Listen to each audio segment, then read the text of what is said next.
Hello बच्चों। आइए इस प्रश्न को देखते हैं। और प्रश्न में हमसे पूछा गया है अभिकथन और कारण देकर के। तो सबसे पहले हम बात करते हैं अभिकथन के बारे में। मेरुरज्जु स्पाइनल कॉर्ड में ग्रे मैटर और वाइट मैटर दोनों कॉलम पाए जाते हैं। और कारण दिया हुआ है हमें, ग्रे मैटर केंद्रीय मेरुनाल स्पाइनल कैनाल बनाता है।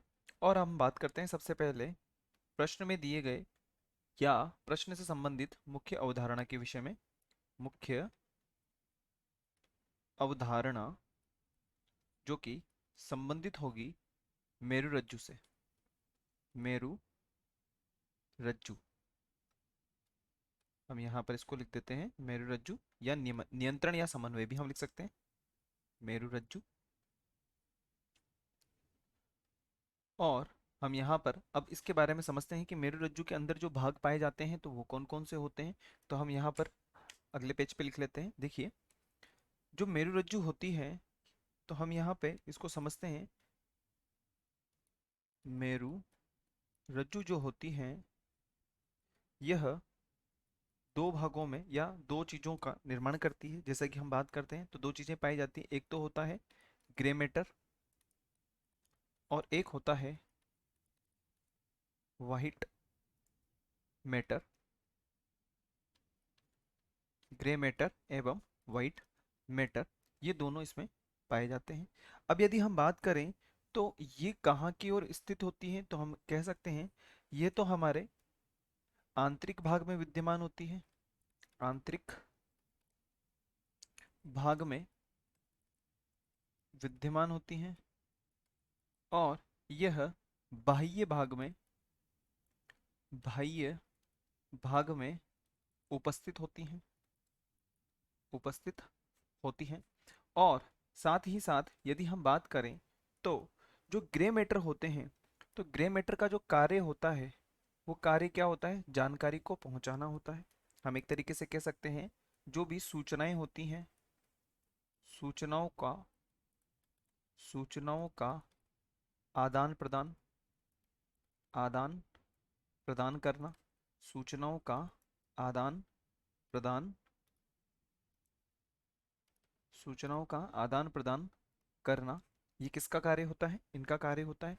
ग्रे मैटर के बारे में ही हमने पूछा गया है और कारण में भी हमें ग्रे मैटर के बारे में बोला गया है। और ग्रे मैटर की यदि हम बात करें बनावट के बारे में तो ये किससे मिलकर के बनी हुई होती है, तो हम लिख सकते हैं कि तंत्रिका कोशिकाएं, तंत्रिका कोशिकाएं, डेंड्राइट्स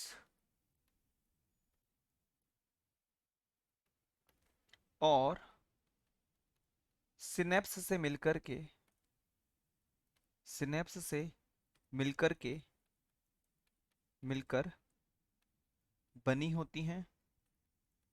और कारण में जैसा कि हमें दिया गया है जो ग्रे मैटर होती हैं वो केंद्रीय मेरुनाल का निर्माण करती है। तो हम लिख सकते हैं कि ग्रे मैटर केंद्रीय मेरुनाल बनाता है। अब हम बात करते हैं यहाँ पर दिए गए विकल्प के बारे में। तो हम बात करेंगे तो अभिकथन भी सत्य है। हमने देखा कि अभिकथन भी सत्य है और कारण भी सत्य है। अब हम बात करते हैं विकल्प के बारे में।